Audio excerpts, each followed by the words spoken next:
Model गांव भरतौल का भ्रमण के उपरांत अपने गांव को ओडीएफ प्लस बनाने की दिलाएगी शपथ। उदयमान से उज्ज्वल और फिर उज्ज्वल से उत्कृष्ट बनाएंगे अपना गांव, कहना अमित तोमर, राज्य प्रशिक्षक का।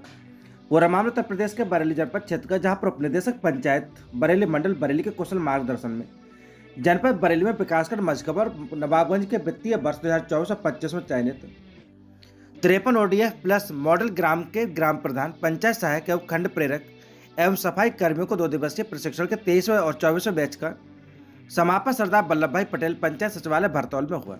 द्वितीय दिवस में प्रतिभागियों ने गांव का भ्रमण कर प्रायोगिक अध्ययन किया तथा ठोस एवं तरल अपशिष्ट प्रबंधन, परिसंपत्तियों के संचालन एवं रखरखाव को जाना।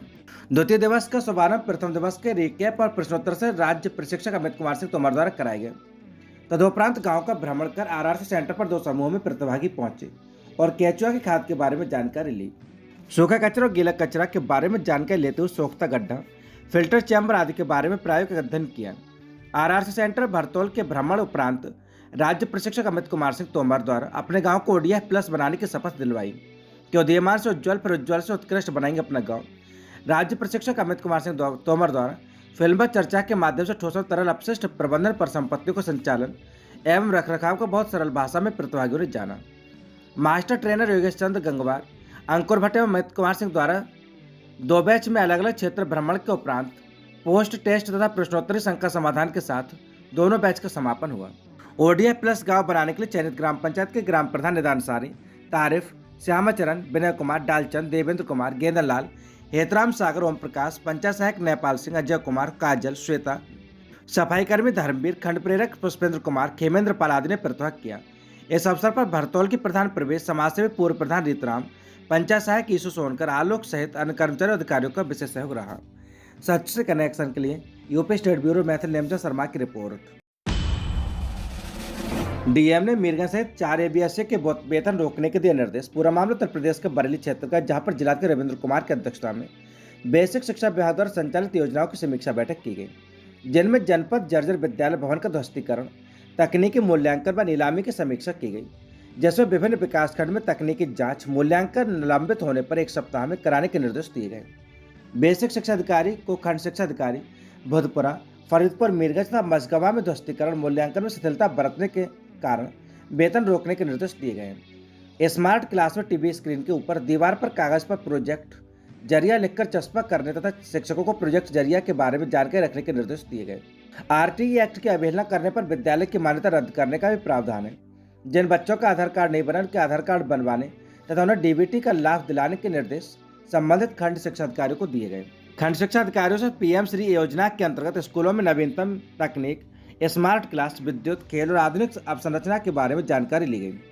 संतोषजनक जवाब न मिलने पर नाराजगी व्यक्त करते हुए उक्त योजना के बारे में व्यापक जानकारी रखने और उसी के अनुरूप पीएम श्री के अंतर्गत विद्यालय चयन करने के निर्देश दिए गए। नवोदय विद्यालय हेतु पात्र बच्चों को ही फार्म भरवाएं और जनपद के समस्त विकास खंड हेतु इस लक्ष्य निर्धारित करें। सच से कनेक्शन के लिए स्टेट यूपी ब्यूरो मैथिल नेमचा शर्मा की रिपोर्ट। मौर्य समाज को भाजपा ने दिया उचित सम्मान, ये कहना है बहरलाल मौर्य का। पूरा मामला उत्तर प्रदेश के बरेली जनपद क्षेत्र का, जहां पर आगामी विधानसभा चुनाव के मद्देनजर भारतीय जनता पार्टी ने राजनीतिक गोटियां बिछानी आरंभ कर दी हैं। वहीं मीरगंज तहसील के नगर पंचायत फतेहगंज पश्चिमी में मौर्य समाज की बैठक का आयोजन किया गया, जिसके मुख्य अतिथि एमएलसी बहरलाल मौर्य रहे। उन्होंने अपने उद्बोधन में कहा कि जिस हिसाब से प्रदेश सरकार ने मौर्य समाज को पार्टी में स्थान दिया है, वह समाज के लिए स्वागत योग्य है। उन्होंने कहा कि समाज के लोग संगठित हो और एकजुट होकर आगामी चुनाव में भाजपा के पक्ष में मतदान करें, ताकि भविष्य की राजनीति में समाज को और अधिक संबल प्रदान हो सके। फतेहगंज नगर पंचायत के पूर्व अध्यक्ष कृष्णपाल मौर्य के नेतृत्व में आयोजित की गई इस बैठक में मीरगंज विधानसभा क्षेत्र के प्रमुख मौर्य समाज के प्रतिनिधियों को आमंत्रित किया गया था। उन्होंने बताया कि प्रमुख लोगों को 1 सितंबर 2024 को संजय कमेटी हॉल बरेली में एक मंडलीय मौर्य समाज का सम्मेलन आयोजित किया जाना है। उन्होंने बताया कि मीरगंज विधानसभा से बड़ी संख्या में लोगों को प्रतिभा करने के लिए मौर्य समाज के लोग जिम्मेदार लोगों को उनके दायित्व सौंपे गए हैं। बैठक में बहरलाल मौर्य ने सभी कार्यकर्ताओं से अनुरोध किया है कि वे आगामी 1 सितंबर को आयोजित होने वाले मंडलीय सम्मेलन को ऐतिहासिक बनाने में कोई कोर कसर बाकी न छोड़ें। इससे पूर्व एमएलसी बहरलाल मौर्य का फूलमाला स्वागत किया गया। कार्यक्रम में शेरगढ़ नगर पंचायत के अध्यक्ष बुद्धिसेन मौर्य, रामावतार मौर्य, नथुलाल मौर्य, कोमल प्रसाद मौर्य, जगतपाल मौर्य, प्रेमराज मौर्य, होतेलाल मौर्य, प्रेमुनि मौर्य समेत अनेक कार्यकर्ता मौजूद रहे। सच से कनेक्शन के लिए स्टेट ब्यूरो मैथिल नेमचा शर्मा की रिपोर्ट। समाजवादी पार्टी के अध्यक्ष अखिलेश यादव ने कृषि मंत्रालय में भर्ती को लेकर आए विज्ञापन पर उठाए सवाल। पूरा मामला उत्तर प्रदेश के लखनऊ का, जहां पर समाजवादी पार्टी के अध्यक्ष अखिलेश यादव ने कृषि मंत्रालय में भर्ती को लेकर आए विज्ञापन पर सवाल उठाए। उन्होंने कहा कि आरक्षण का अधिकार कैसे छीना जा रहा है। अखिलेश ने लिखा कि कृषि वैज्ञानिक चयन में आरक्षण के अधिकार को छीनने वाला विज्ञापन भाजपा सरकार आज वापस लेगी या कल ये स्पष्ट करे। भाजपा संगी साथी खेती किसानी तक में अपने एजेंडे से बाज नहीं आ रहे हैं। ये किसान और कृषि दोनों के खिलाफ हैं। आवाम अहंकार के खेत खोद देती है। सच से कनेक्शन के लिए bureau report, state bureau Maithil name से शर्मा की रिपोर्ट। सीएचसी मझगवा पर लगा मरीजों का तांता। पूरा मामला उत्तर प्रदेश का बरेली जनपद क्षेत्र का, जहां पर जिला बरेली विकासखंड मझगवा के सीएचसी मझगवा पर नजारा देखने को मिला, जहां पर टाइफाइड एवं मलेरिया आदि बुखार के चलते मरीजों का हजूम दौड़ पड़ा है। जहां पर लेबोरेटरी जांच में एवं चिकित्सा अधिकारी के खासी भीड़ देखने को मिली एवं डॉक्टरों के अधिक भीड़ होने के कारण चिकित्सकों के हाथ पैर फूले एवं मरीजों की लाइनों में आपाधापी देखने को मिली। क्षेत्र में टाइफाइड, फीवर एवं मलेरिया आदि का प्रकोप बढ़ा हुआ है। सच से कनेक्शन टीवी के लिए UP state bureau Maithil name से शर्मा की रिपोर्ट। 17 सभासदों ने सौंपा सामूहिक त्यागपत्र। पूरा मामला उत्तर प्रदेश के शाहजहांपुर क्षेत्र का, जहां पर तिलहर नगर पालिका में कथित घोटाले और भ्रष्टाचार के आरोपों की जांच की मांग दोहराते हुए पालिका के 25 में से 17 सभासदों ने मंगलवार को एसडीएम की अनुपस्थिति में नायब तहसीलदार पूनम मधुकर को सामूहिक त्यागपत्र सौंप दिया। सच से कनेक्शन टीवी के लिए UP state bureau Maithil name से शर्मा की रिपोर्ट। 69,000 शिक्षक भर्ती पर हाईकोर्ट के आदेश को तत्काल लागू करने की मांग को लेकर ओबीसी समाज के अभ्यर्थियों का प्रदर्शन जारी। सपा मुखिया अखिलेश यादव ने ट्वीट कर लिखा, पूरा मामला उत्तर प्रदेश के लखनऊ का, जहां पर 69,000 शिक्षक भर्ती ईमानदारी से नियुक्ति के लिए 3 घंटे में कंप्यूटर पूरी सूची तैयार कर सकते हैं। उत्तर प्रदेश की भाजपा सरकार इसके लिए 3 महीने का जो समय मांग रही है वो संदिग्ध है। ऐसे अभ्यर्थियों में घपले घोटालेबाजी भाजपा सरकार के खिलाफ ये संदेह पैदा हो रहा है कि किसी के द्वारा सर्वोच्च न्यायालय में इस मामले को ले जाकर कहीं आरक्षण विरोधी भाजपा सरकार से अपने बचे हुए कार्यकाल के लिए टालना तो नहीं चाहती है। भाजपा का सबसे बड़ा संकट ही है कि उसका असली चेहरा जनता ने देख लिया है और अब जनता भाजपा की सूरत और सीरत पहचान गई है। सच से कनेक्शन के लिए UP state bureau Maithil name से शर्मा की रिपोर्ट। डिप्टी सीएम ने लिखा, मुलायम सिंह ने सपने में भी नहीं सोचा होगा कि उनके गुजरने के बाद उनका बेटा अखिलेश यादव दरबारी बन जाएगा गांधी परिवार का। पूरा मामला उत्तर प्रदेश के लखनऊ का, जहां पर उत्तर प्रदेश के डिप्टी सीएम केशव प्रसाद मौर्य ने समाजवादी पार्टी के प्रमुख अखिलेश यादव के बीच जुबानी जंग रुक नहीं रही है। डिप्टी सीएम ने लिखा कि धरती पुत्र दिवंगत नेता श्री मुलायम सिंह ने सपने में भी नहीं सोचा होगा कि उनके गुजरने के बाद उनका पुत्र श्री अखिलेश यादव दरबारी बन जाएगा, वो भी गांधी परिवार का। इससे उनका समाज भी आहत है कि नेताजी का बेटा किसी और की चाकरी करे।